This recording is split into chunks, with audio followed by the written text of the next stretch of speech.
Shalom, saudara yang dikasihi Tuhan Yesus Kristus. Selamat malam, selamat berjumpa kembali dalam renungan pada malam hari ini. Saya mengucapkan salam sejahtera buat saudara semua dimanapun saudara berada. Damai dan sukacita oleh Roh Kudus melimpah senantiasa dalam hati dan kehidupan saudara semua. Sebelum kita mendengarkan renungan firman Tuhan, mari sama-sama kita siapkan hati dan berdoa. Bapa kami yang di surga, Bapa, dalam nama Tuhan Yesus Kristus, kami mengucap syukur untuk segala berkat kemurahan Tuhan yang kami terima dan alami dari Engkau. Sungguh ya Tuhan, betapa baiknya Engkau dalam kehidupan kami. Tuhan memagari kami dengan kasih karunia-Mu. Tuhan melimpahi kami dengan kebaikan demi kebaikan. Saat malam ini Tuhan, kami mau mendengarkan sabda kebenaran firman-Mu. Urapi setiap kami. Berikan kami hati yang taat dan mengerti akan kehendak-Mu. Dalam nama Tuhan Yesus kami berdoa. Haleluya. Amin. Saudara yang dikasihi Tuhan, ayat renungan kita pada saat ini terdapat dalam kitab Nabi Yesaya pasal 55 ayat 8 dan 9. Tertulis demikian. Sebab rancanganku bukanlah rancanganmu, dan jalanmu bukanlah jalanku.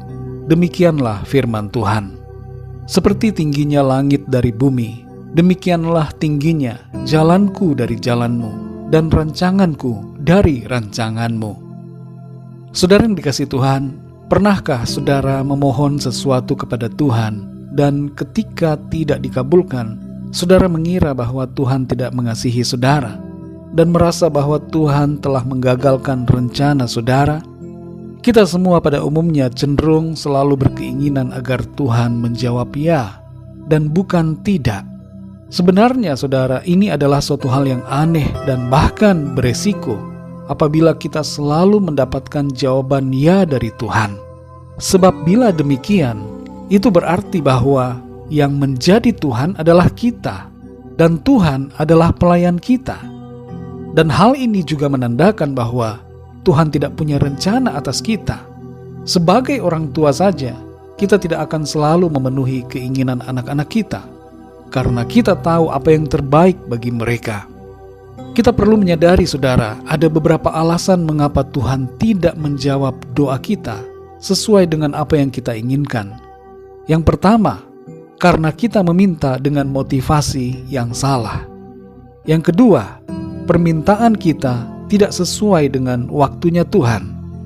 Dan yang ketiga, karena Tuhan bukanlah pelayan kita, tapi kitalah yang menjadi pelayan Tuhan. Dan yang keempat saudara, karena Tuhan punya rencana yang lebih besar. Sehubungan dengan keempat alasan ini, apa yang harus kita lakukan?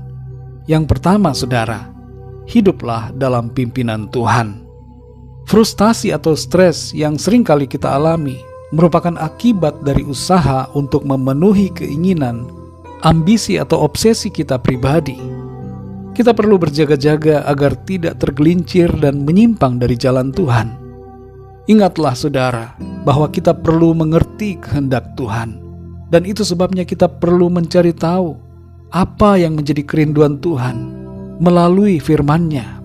Terimalah apa yang telah disediakan Tuhan dan dapatkan kepuasan hanya di dalam Tuhan, dan dapatkan kepuasan dalam pimpinan Tuhan.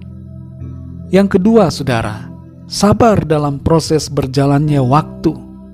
Tuhan punya jadwalnya sendiri. Ada Kronos dan Kairos, dan Kairosnya Tuhan itu terjadi pada waktu yang Tuhan tetapkan.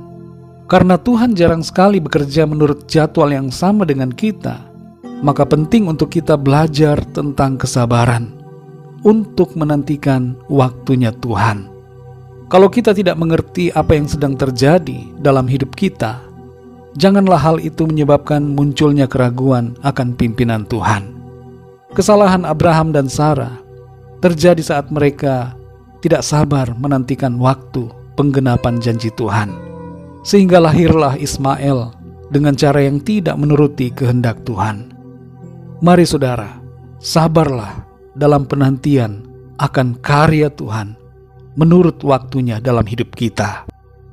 Yang ketiga saudara, milikilah hati seorang hamba.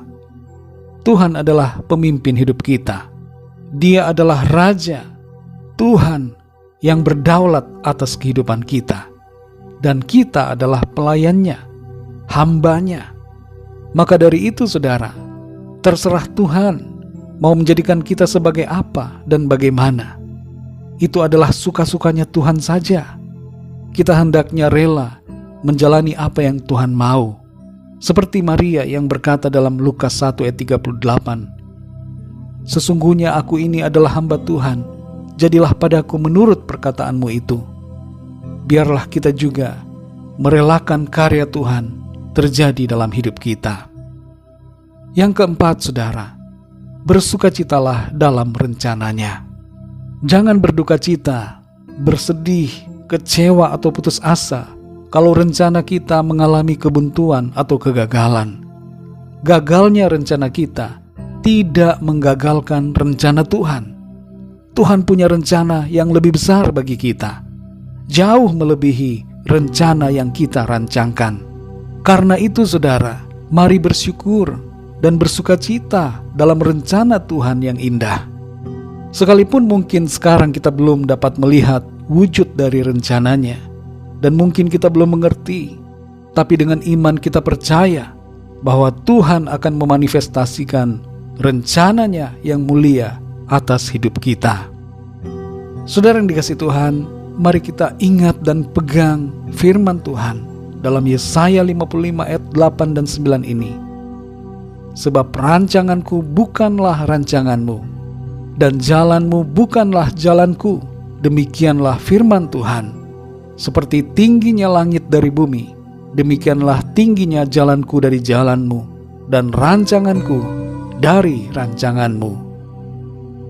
Mari kita berdoa saudara.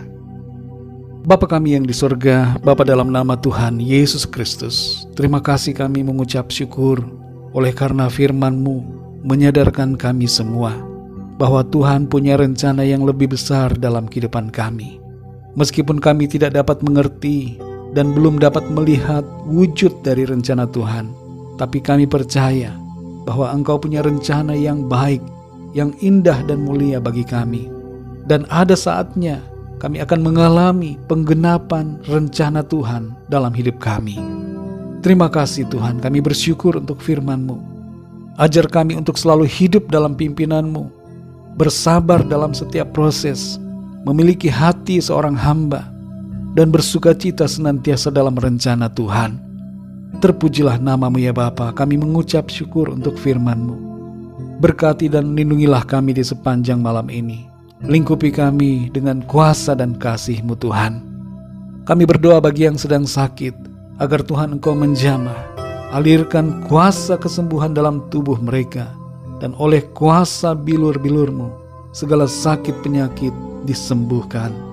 Bagi yang sedang dalam masalah persoalan, kami berdoa agar Tuhan Engkau memberikan kekuatan, pertolongan, jalan keluar bagi setiap mereka, dan ada kemenangan yang Tuhan sediakan bagi setiap kami. Terima kasih Tuhan, kami bersyukur dan menyerahkan segala sesuatunya ke dalam tangan kasih-Mu. Kami percaya berkat damai sejahtera dan kasih karunia Tuhan senantiasa berlimpah dalam hidup kami. Hanya dalam nama Tuhan Yesus Kristus, Tuhan dan Juru Selamat kami berdoa dan mengucap syukur. Haleluya. Amin. Puji Tuhan, saudara yang dikasihi Tuhan, saya percaya firman Tuhan menjadi berkat dan kekuatan buat saudara semua, dan Roh Kudus akan menolong saudara untuk lebih lagi memahami kebenaran firman Tuhan. Tuhan Yesus memberkati saudara semua. Selamat malam, selamat beristirahat, dan sampai jumpa dalam renungan yang berikutnya. Haleluya.